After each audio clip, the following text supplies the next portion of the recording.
I feel like I should have been married at 16.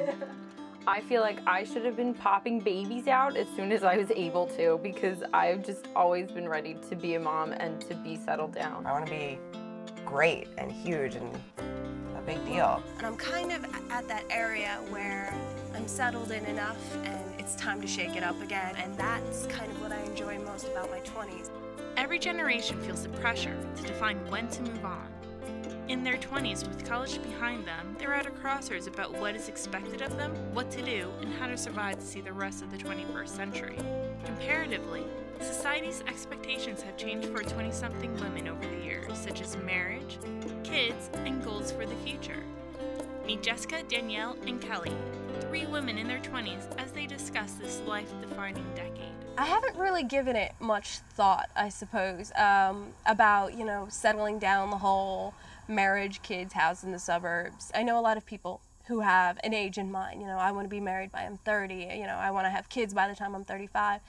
And I don't know. I haven't really planned that way. People I know who've gotten married kind of earlier in their 20s, it's tended not to end too well, because the person you are at the beginning of your 20s is definitely not the person you're going to be at the end. And beyond that, it's a whole new ball game. So it's not the time to be choosing forever anything. I know I'm not going to meet anybody or settle down until I feel okay with where my life is, that I feel comfortable, that I feel prepared, and that I feel like self-sufficient. I think that our generation, it's getting more and more acceptable to get married later and later. Like, our grandparents got married so young, and then our parents got married in their 20s, and I think it's really acceptable for us to get married in our 30s, especially when women have to work or want to work or have the ability to work. It's definitely more acceptable for guys to settle down later, whereas girls are expected to settle down a little earlier. But yeah, I think that it's totally acceptable to get married in your 30s once your career is stable. I am in a relationship with obviously my boyfriend, Christopher. Me and him met on move-in day, our freshman year of college, and have not been apart since. I do plan on settling down with my boyfriend as soon as I can. Just the other day, I was totally having a mental breakdown while making pancakes for Chris on Saturday morning and went, we need a 5-year plan. What is going on? Like, when am I going to finish my master's? When are we going to get married? And, like, honestly, after talking about that, like, maybe in 5 years, maybe for our 10-year anniversary, we'll get married. That's insane. That's insane. Like, I feel like dating somebody for 10 years before you get married is just, I feel like it's embarrassing. I feel like it's like I couldn't get my life together fast enough. Kelly's sentiment would have been accurate for women in the 1970s. At the time, the average age for women to marry was 20. However, as of 2005, the average age for women has shifted to 25. Marriage is not the only life milestone that today's young women think about.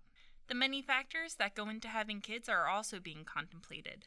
If the world was perfect and I could have as many children as I wanted, I would probably buy a school bus. But that would kill Christopher. So I'm stuck with 2. When would I like to have children? Probably, I've always thought in my 30s. That might be a little old. I really hope to have kids as soon as I can. I don't want to be like one of those old moms that can't play with their kids. I'm going to be 30-something when I have kids, and I'm not going to be able to keep up with them. I'm going to be, too old to remember how to relate back to them. Like, I'm 23 right now, and the kids that I babysit, the young kids that I play with, they're like, let's play trucks. And I'm like, I don't remember how to play trucks. You go like, that's no, like, it's I know, and I'm like, this is retarded. No, I want to, like, spend my youngness on my kids. I'm just That's a good point. Yeah, It's like, that's like the first point I've heard that's, like, really made me think about it. I don't know, not yet. I'm sorry. I don't know. Like, 27 is my, like, mental, like, maybe, Yeah. like, my lowest having kids age would be 27. Because you're still in the 20s, and you can still run around and be neat. But, like, you got all the, like, selfishness that you need to get just out of your system. In 2003, 60% of women with children worked. How do these women think they're going to be able to balance their future careers? and families. As far as working when I have my hypothetical kids, I'm not really sure how that's going to be worked out. I definitely don't want to be one of those parents whose kids are raised by the nanny. When I have kids, this nanny plans on getting a nanny. I think it's a personal choice whether or not you want to stay home with your children.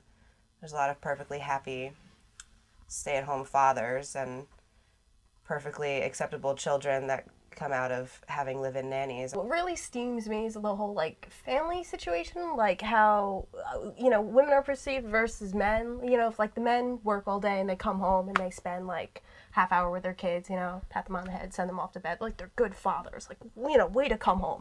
And if the mom does that, you're like, what an awful mother. She sees those kids for half an hour a day, and that's it.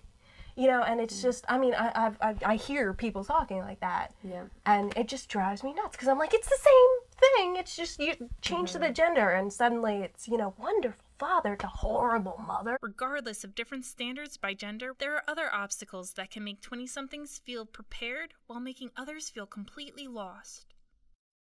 I don't feel very prepared for the future just because I don't know what's coming, but I do realize that I have to take it a day at a time. My 20s are nothing like what I thought they would be.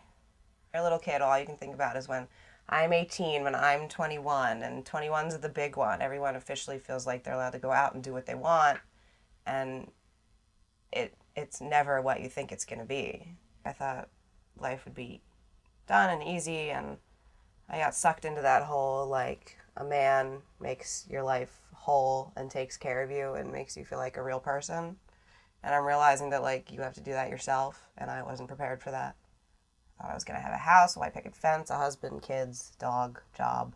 I thought my 20s would be like that. I thought I'd be married by now, have a house. 23? Oh, jeez. Yeah. I'm so ready for that. It's not even funny. Expectations, uncertainty, and purpose all propel each 20-something along their path into young adulthood.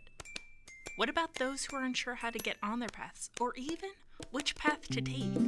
Well, Jessica has this to say. The advice I'd give to any 20-something who was foolish enough to listen to my advice is that everyone I know who's in their 20s is still trying to figure it out.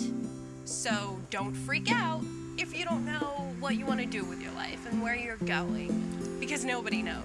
And I found that to be kind of a very comforting thought, to know that there's an entire decade's worth of people freaking out about the same stuff. 20s suck in a fabulous way. They do kind of suck. Whatever. 20s are fun, because all we got next is 30s, so...